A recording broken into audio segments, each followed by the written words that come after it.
نحمده ونصلي على رسوله الكريم اما بعد فاعوذ بالله من الشیطان الرجیم بسم اللہ الرحمن الرحیم۔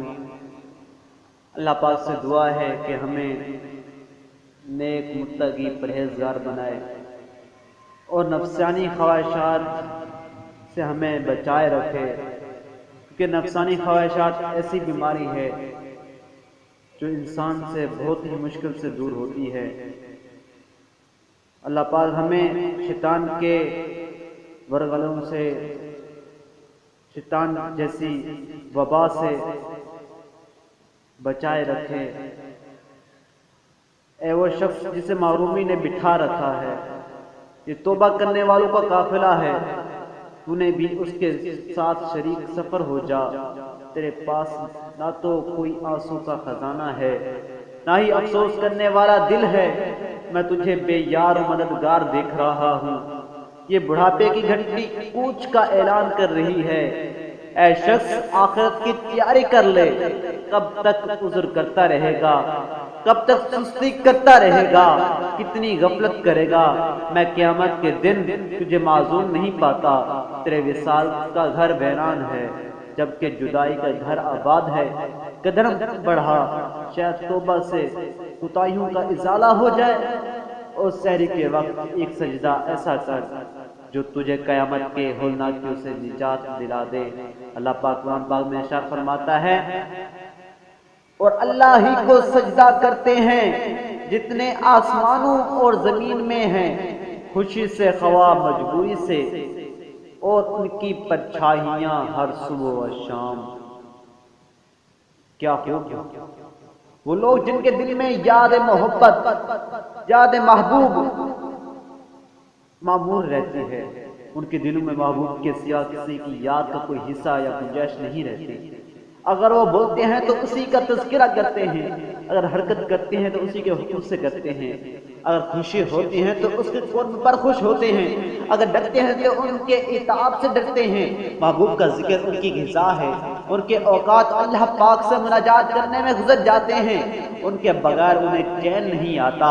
کسی شاعر نے کیا خوب کہا تھا نا، تیری طرف سے میری زندگی وصال حقیقی میں ہے، اور تجھ سے کنارہ کشی کرنے کا مطالبہ مجھ سے ہے، ناممکن کا طلب نہ کرنا۔ تیری صبر کیسے نہ کروں کہ پیاسا شخص صاف میٹھے خوشگوار پانی سے کتنا صبر کرے۔ جس وقت لوگ ہر چیز سے کھیلتے ہیں، میں نے محبت کو دیکھا ہے کہ وہ ان لوگوں سے کھیل رہی ہے۔ یقیناً شیطان بڑا خطرناک اور بدحواسی۔ میرے آقا صلی اللہ تعالیٰ علیہ وسلم کا ارشاد بات ہے کہ جب بندہ 40 برس کی عمر کو پہنچ جاتا ہے تو اس کی بھلائی اس کے شر پر غالب نہ آئے تو شیطان اس کی پیشانی چوم کر کہتا ہے کہ میں اس چہرے پر قربان جاؤں جو کبھی فلاح نہیں پائے گا۔ استغفر اللہ۔ پھر اگر اللہ اس بندے پر احسان فرمائے اور وہ شخص اللہ کی بارگاہ میں توبہ کر لے اور اسے گمراہی سے بچا لے اور جہالت کی تاریکیوں سے نکال دے، تو شیطان معلوم کہتا کہ ہے افسوس، اس نے میری آنکھیں ٹھنڈی کرنے کے لیے ساری عمر گمراہی میں گزاری۔ پھر اللہ پاک نے اس کی توبہ کی وجہ سے اسے جہالت کے اندھیرے سے نکال لیا۔ وَتُعِزُّ مَن تَشَاءُ وَتُذِلُّ مَن تَشَاءُ۔ اللہ تبارک و تعالیٰ جسے چاہے عزت دے، جسے چاہے رسوا کرے، جسے چاہے جنت میں داخل کرے، جسے چاہے جہنم میں داخل کرے، جسے چاہے رزق دے، جسے چاہے رزق نہ دے، جسے چاہے موت دے، جسے چاہے زندہ رکھے۔ یہ سب کام اللہ تبارک و تعالیٰ کا ہے۔ ایک عالم کا امتحان، ایک واقعہ سنانے چلتا ہوں۔ بغداد میں ایک شخص بہت بڑا عالم تھا، لوگ حصول علم، اس سے علم حاصل کیا کرتے تھے، اصلاح کے شوق میں اس کے پاس آتے جاتے تھے۔ ایک مرتبہ اس نے حج بیت اللہ، روضہ رسول اللہ صلی اللہ تعالیٰ علیہ وسلم کی زیارت کا قصد کیا، ارادہ کیا، تو اپنے تمام طلبہ کو بھی ساتھ کرنے پر آمدہ کر لیا اور ان سے عہد لے لیا کہ وہ اللہ پاک پر توکل کرتے ہوئے چلیں گے۔ دوران سفر یہ لوگ جب ایک گرجا گھر کے قریب پہنچے تو گرمی اور پیاس کی شدت سے نڈھال ہو گئے۔ طلبہ نے عرض کی، اے ہمارے استاد محترم، ہم دن ٹھنڈا ہونے تک اس گرجے کے سائے میں آرام کر لیتے ہیں، پھر انشاءاللہ الکریم دوبارہ سفر پر روانہ ہو جائیں گے۔ استاد نے کہا، جیسے تمہاری مرضی۔ چنانچہ یہ لوگ اس گرجا کی طرف چل پڑے اور اس کی دیوار کے سائے میں پڑاؤ ڈال دیا۔ گرمی سے بے حال لوگوں کو سایہ نصیب ہوا تو وہ جلدی ہی نیند کے آغوش میں آ گئے۔ نیند آ گئی مگر استاد کو نہ آئی۔ انہیں سوتا ہوا چھوڑ کر وضو کے لیے پانی لینے کے لیے چلے گئے۔ اس وقت اس کے ذہن میں صرف ایک ہی خیال تھا کہ کسی طرح پانی مل جائے۔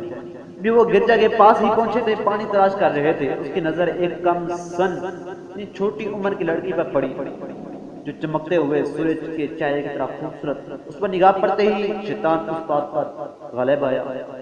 وہ لڑکی اس کے دل و دماغ پر چھا گئی اور وہ وضو اور پانی کو بھول کر اس کی فکر میں لگ گیا۔ اس نے آہستہ سے گرجا کا دروازہ کھٹکایا تو ایک راہب باہر نکلا۔ اس نے کہا، یہ کون ہو؟ پوچھا کہ میں فلاں عالم ہوں، فلاں علاقے کا رہنے والا ہوں۔ راہب نے پوچھا، اے مسلمانوں کے فقہ، اے عالم دین، اے اسلام کے دین کے عالم؟ جواب دیا، اے راہب، مجھے گرجا کی چھت سے ایک ابھی لڑکی دکھائی دی ہے، وہ تمہاری ہے کیا؟ راہب نے کہا کہ وہ میری بیٹی ہے، مگر تم اس کے بارے میں کیا پوچھتے ہو؟ استاد نے کہا کہ میں چاہتا ہوں کہ تم اس کی شادی میرے ساتھ کرا دو۔ راہب بولا کہ ہمارے دین میں ایسا کرنا جائز نہیں، اگر جائز ہوتا تو میں اس سے پوچھے بغیر اسے تمہاری زوجیت میں دے دیتا، حالانکہ میں نے اپنے آپ سے عہد کیا ہے کہ اس کی شادی اسی کی پسند سے کرواؤں گا۔ میں اسے تمہارے بارے میں بتاتا ہوں، اگر وہ تمہیں اپنا پسند کر لے تو میں اسے تمہاری زوجیت میں دے دوں گا۔ استاد نے کہا کہ یہ تو بڑی خوشی کی بات ہے، مہربانی فرما کر اس کے پاس جائیے اور پوچھیے۔ وہ راہب اپنی بیٹی کے پاس گیا اور سارا ماجرا بتا دیا۔ ادھر یہ استاد ان کی باتیں سن رہا تھا۔ وہ لڑکی بولی، ابا جان، آپ میرا نکاح اس سے کس طرح کرا سکتے ہیں، حالانکہ میں عیسائی ہوں، وہ مسلمان ہے؟ یہ تو اسی صورت میں ہوگا کہ نصرانیت میں داخل ہو جائے۔ راہب نے پوچھا، اگر وہ نصرانی ہو جائے تو کیا تم اس سے شادی کر لو گی؟ لڑکی بولی، ہاں کر لوں گی۔ وقت گزرنے کے بعد وقت گزرتا گیا، استاد بے تابی بڑھتی گئی استاد کی۔ ادھر اس کے طلبہ بے خبر سو رہے تھے۔ آخرکار استاد لڑکی کی طرف متوجہ ہو کر بولا، میں دین اسلام چھوڑ کر نصرانی ہو گیا ہوں۔ لڑکی بولی کہ چنانچہ یہ عزت و وقار کی شادی ہے، لہذا حقوق زوجیت اور مہر کی ادائیگی ضروری ہے۔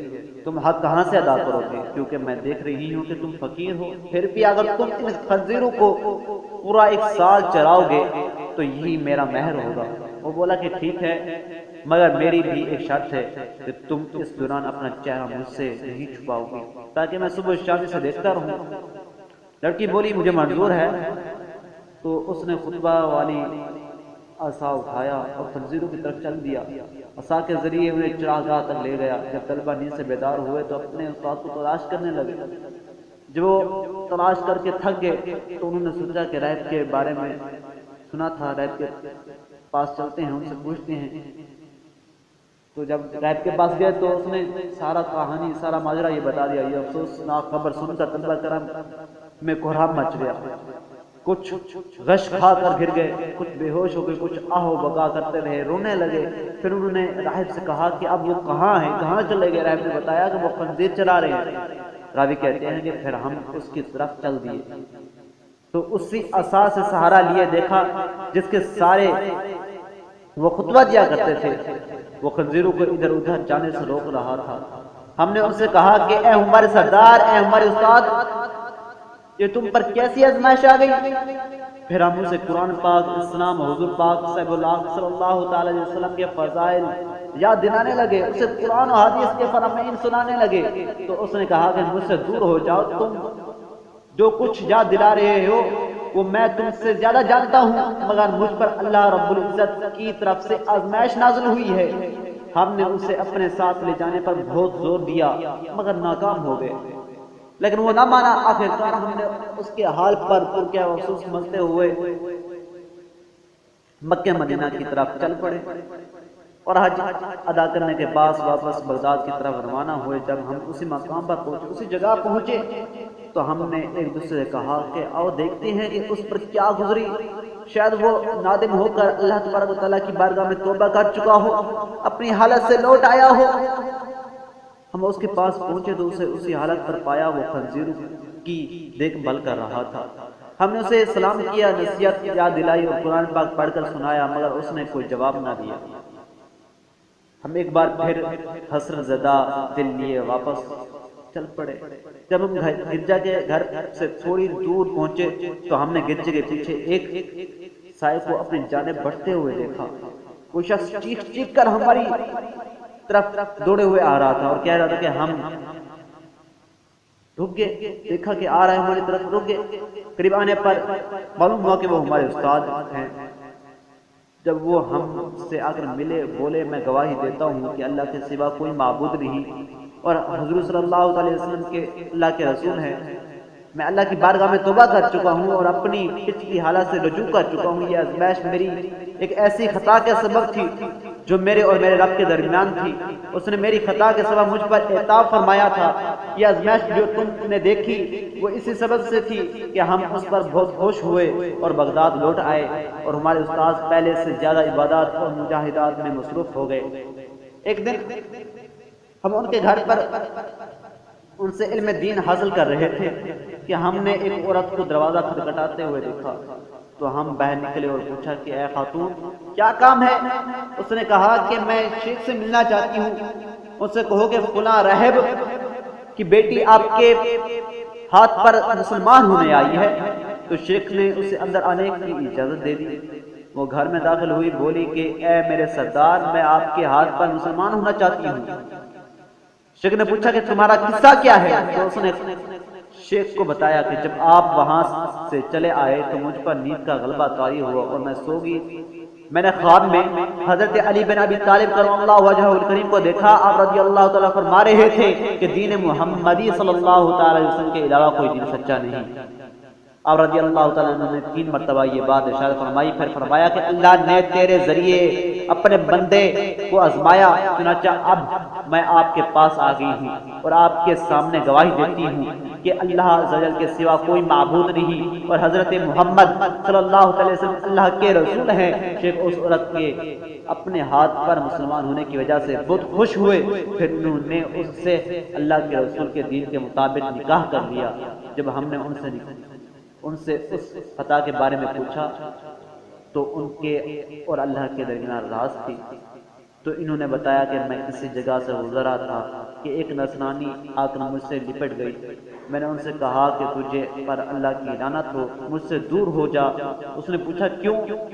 تو میں نے کہا کہ میں تجھ سے بہتر ہوں۔ تو نصرانی میری طرف متوجہ ہو کر بولا کہ تمہیں کیا پتا کہ تم مجھ سے بہتر ہو؟ کیا تم جانتے ہو کہ تمہارا اللہ کے نزدیک کیا مقام ہے کہ تم یہ بات کہہ رہے ہو؟ پھر مجھے بغداد میں خبر ملی کہ وہ نصرانی مسلمان ہو چکا ہے اور کامل مسلمان ہو کر عبادت گزار بن چکا ہے، جبکہ مجھے میری خطا کے سبب وہ سزا دی گئی جو تم نے دیکھ چکی ہے۔